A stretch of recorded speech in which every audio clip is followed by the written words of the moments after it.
Focus is the new IQ, jack of all trades master of நன்னுங்கிற மாதிரி நிறைய business பண்ணக்கூடாது. ஆனால் ஒரு பிஸ்னஸை ரொம்ப இன்டெப்த்தாக பண்ணணும். பொறுப்புகள் எடுக்கணும்னா எடுத்துதாகணும். அது வந்து ஒரு லீடர்ஷிப் உருவாக்குறது. இந்த காலங்கள் மாற மாற மாற அதுக்கு தகுந்த நியூ ஸ்கில்ஸ் தேவைப்படுது. டைமும் கொடுக்கணும், ரெக்ரியேஷன் வேணும், எல்லாமே வேணும். இல்லைன்னா வந்து மென்டல் ப்ரெஷர் ஆயிரும். If you want to become a billionaire, நம்மளுடைய ஃபுல் ஃபோக்கஸ் வந்து பிஸ்னஸில் இருக்கணும்.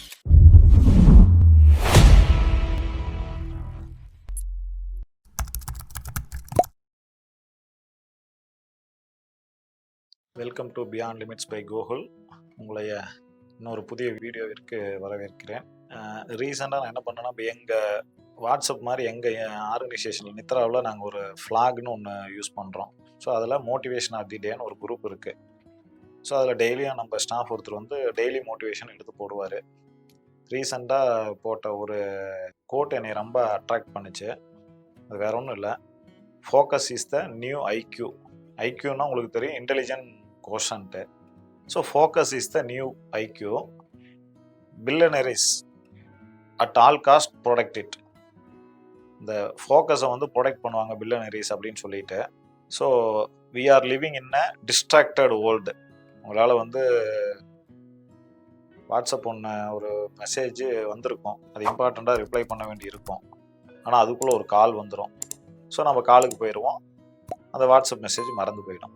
ஸோ இப்படி தான் இன்றைக்கி வந்து, அல்லது வந்து நம்ம வேறு ஏதாவது பார்த்துட்ருப்போம், ஒரு மிஸ்டு கால் வந்திருக்கோம், அது திருப்பி கூப்பிடலான்னு நினைப்போம், அதுக்குள்ளே வேறு யாராவது வந்திருப்பாங்க, ஸோ அது மறந்துடும். ஸோ இப்படி தான் வந்து இன்றைக்கி வந்து we are very much in distracted world. இந்த மொபைல் ஃபோன் வந்ததுக்கப்புறம், அதுவும் ஸ்மார்ட் ஃபோன் வந்ததுக்கப்புறம் நம்ம we are very much in distracted world. அப்போ இந்த இடத்துல தான் அந்த ஃபோக்கஸ் அப்படிங்கிறது ரொம்ப முக்கியத்துவம் பெறுது. அதனால தான் அந்த focus is the new IQ. So if you want to become a billionaire அப்படின்னா கண்டிப்பாக வந்து focus is the very much important. So இந்த focus is the new IQ அப்படிங்கும்போது, இப்போ நம்ம வந்து இந்த இடத்துல வந்து அந்த இன்ச் வைடு மைல் டெப்த்தே பேசுவோன்னு வச்சுக்கோங்க. இப்போ உங்களுக்கு ஒரு பிஸ்னஸ் இருக்குது. ஏற்கனவே நான் வந்து ஒரு சோஷியல் சர்வீஸ் ஆர்கனைசேஷனில் இருந்தேன். நான் சொல்கிறது ஒரு 10-15 வருஷத்துக்கு முன்னாடி.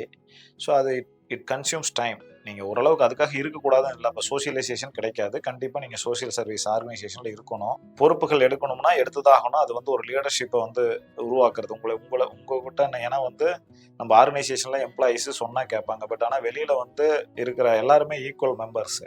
நீங்கள் சொன்னால் கேட்கணும்னு இல்லை. அந்த இடத்துல வந்து நம்ம how to handle the problems, அந்த சுச்சுவேஷனில் எப்படி ஹேண்டில் பண்ணுற அந்த லீடர்ஷிப் கெப்பாசிட்டியெல்லாம் நீங்கள் பொறுப்பு எடுக்கும்போது கண்டிப்பாக வரும். பட் அதுக்கும் அந்த டைம் லிமிட்டு தான்.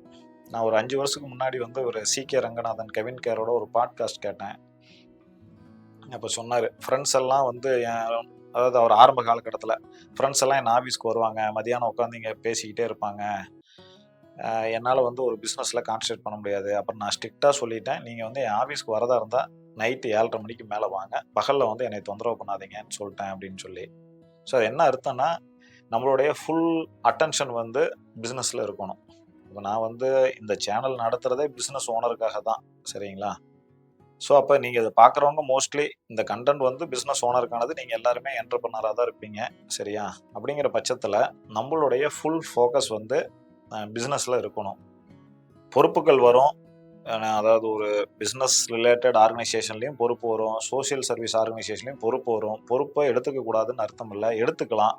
அதுக்கும் வந்து டைமை வந்து கரெக்டாக தான் ஒதுக்கணும். அன்னெசரியாக அதுக்கு அதிகமாக வந்து டைமை ஒதுக்கக்கூடாது. அதே ஏன்னா பிஸ்னஸை வச்சு தான் மீதி எல்லாமே. அப்போ அந்த பிஸ்னஸை நம்ம கண்ணும் கருத்தமாக நம்மளுடைய கவனம் முழுசும் அதில் இருக்கணும், சரிங்களா? ஈவன் நான் நேற்று கூட வீட்டில் டிஸ்கஸ் பண்ணிக்கிட்டு இருந்தேன். நீங்கள் வந்து டிவி வரதுக்கு முன்னாடி ஒன்லி ரேடியோ தான், அது பாட்டுக்கு பாடும். ஹியூமன் இன்ட்ராக்ஷன் நல்லா இருந்தது. டிவி வந்தப்போ கூட பிரச்சனை கிடையாது, ஏன்னா சேனல் ஒரே ஒரு சேனல் தான். நீங்கள் தூர்தர்ஷன் மட்டும்தான் இருந்தது, அதை தான் போட்டு பார்க்கணும். வேற சேனல் மாற்றுறதுக்கு ஆப்ஷன் இல்லை, ஆளுக்கு ஒரு ப்ரிஃபரன்ஸ்லாம் கிடையாது. அங்கே என்ன வருதோ அதை பார்த்துக்கிட்டு இருந்தோம். அப்போவும் ஹியூமன் இன்ட்ராக்ஷன் நல்லா இருந்தது. மல்டி சேனல் வந்துச்சு, அதில் கொஞ்சம் குறைஞ்சது. மொபைல் ஃபோன் வந்துச்சு, இன்னும் ரொம்ப குறைஞ்சிருச்சு, சரிங்களா? ஸோ அப்போ இந்த காலங்கள் மாற மாற மாற அதுக்கு தகுந்த நியூ ஸ்கில்ஸ் தேவைப்படுது. இப்போ அன்னைக்கு வந்து ஃபோக்கஸ் வந்து தேவையான அன்னைக்கு ஃபோக்கஸ் தான், வேற என்ன வேலை இருக்குது? ஒரு வேலையும் கிடையாது, டிஸ்ட்ராக்ஷனே கிடையாது. அப்போ ஃபோக்கஸ்டாக இருந்தோம். இன்னைக்கு நிறைய டிஸ்ட்ராக்ஷன் இருக்குது. அப்போ நாம் முயற்சி பண்ணி அந்த ஃபோக்கஸை கொண்டு வர வேண்டி இருக்கு, சரிங்களா? ஸோ அப்போ நம்ம வந்து நம்மளுடைய பிஸ்னஸில் எவ்வளவு நேரம் செலவிடுறோங்கிறத முதல்ல பாருங்கள். சரியா? அதை தவிர வேறு என்ன வேலையில் செய்கிறோங்கிறத பாருங்கள். அதையெல்லாம் டைமை வந்து நீங்கள் நோட் பண்ணலாம். இப்போ நான் வந்து இன்ஜினியரிங் படிக்கும்போது வந்து கம்பெனிஸ்க்கு இன்பிளான் ட்ரைனிங் போவேன். கேன் சார்ட் அப்படின்னு ஒன்று இருக்குது மேனுஃபேக்சரிங்லாம் போகும்போது. ஸோ ஒரு ஒர்க்கரு அந்த ஒரு நாளைக்கு என்னெல்லாம் வேலை செய்கிறாரு, ஈவன் கை அசைவுகள் எப்படி அந்த வேலையை செய்கிறாருங்கிற முதற்கொண்டு நோட் பண்ணி அதில் எப்படி வந்து எஃபிஷியன்சியை இம்ப்ரூவ் பண்ணுறது அப்படிங்கிற அளவுக்கு நோட் பண்ணுவாங்க. ஸோ ஒரு எம்ப்ளாயியோட ப்ரொடக்டிவிட்டியில் அவ்வளோ இன்ட்ரெஸ்ட் இருக்கும்போது ஒரு பிஸ்னஸ் மேனாக நம்மளுடைய ப்ரொடக்டிவிட்டி அதை விட அதிகமாக அதுக்கான வேல்யூவும் அதிகமாக கான்சென்ட்ரேட் பண்ணணும். ஸோ அதனால் உங்களுடைய ஒரு நாள் நேரம் எப்படி செலவாகுதுங்கிறத ஒரு ஜேர்னலாக எழுதலாம். ஒரு நாள் எண்ட் ஆஃப் தி டேல வந்து ஒரு ஜேர்னல் எழுதி இன்னைக்கு வந்து எவ்வளவு நேரம் நம்ம வந்து என்னென்ன வேலைக்கு செலவிட்டேன்னு சொல்லிட்டு அதை ஒரு 1 வீக் 1 மந்த் அதை வந்து ட்ராக் பண்ணோம்னாவே எங்கெல்லாம் கேப்ஸ் இருக்குது, எங்கே நம்ம அதிகமான டைம் ஸ்பெண்ட் பண்ணுறோம். ஏன்னா இதில் வந்து ஃபேமிலிக்கான டைமும் கொடுக்கணும், ரெக்ரியேஷன் வேணும், எல்லாமே வேணும். ஏன்னா இல்லைன்னா வந்து மென்டல் ப்ரெஷர் ஆகிடும் பிஸ்னஸை மட்டும் பார்த்தா. ஸோ அப்போ பிஸ்னஸ்க்கான டைமும் வேணும், மற்றதுக்கான டைமும் வேணும். ஸோ எல்லாத்துலேயும் வந்து அளவு வேணும். ஆனால் நீங்கள் வந்து மற்றதுக்கெல்லாம் அதிகமாக கொடுத்துட்டு பிஸ்னஸ் வந்து டைம் கொடுக்கல அப்படின்னா அதுவாலாம் நடக்காது. கொஞ்ச நாளைக்கு நடக்கும், அதுக்கப்புறம் இறங்க ஆரம்பிச்சிடும். உங்களுடைய கவனம் இல்லை அப்படின்னா கண்டிப்பாக இறங்க ஆரம்பிச்சிடும். ஸோ அதனால் focus is the new IQ. If you want to become a billionaire அதை ப்ரொடெக்ட் பண்ணுங்கள். அது எப்படின்னா உங்களுடைய டைம் மேனேஜ்மெண்ட் மூலிமா உங்களுடைய டைமை வந்து அனலைஸ் பண்ணி, ஸோ அப்போ என்ன ஃபோக்கஸ் பண்ணணும், எதில் ஃபோக்கஸ் பண்ணணும். ஏன்னா சம்டைம்ஸ் வந்து பிஸ்னஸ் டைவர்சிஃபிகேஷன் தேவைப்படும். சில டைம் நியூ மார்க்கெட்டுக்கு போக வேண்டியிருக்கும். சரியா? க்ரோத்துக்கான எல்லா பாசிபிலிட்டி இருக்கும். ஸோ இந்த திங்கிங் ப்ராசஸ் இதெல்லாமே வேணும். சரிங்களா? அப்படிங்கும்போது focus focus focus that leads to success. Thank you.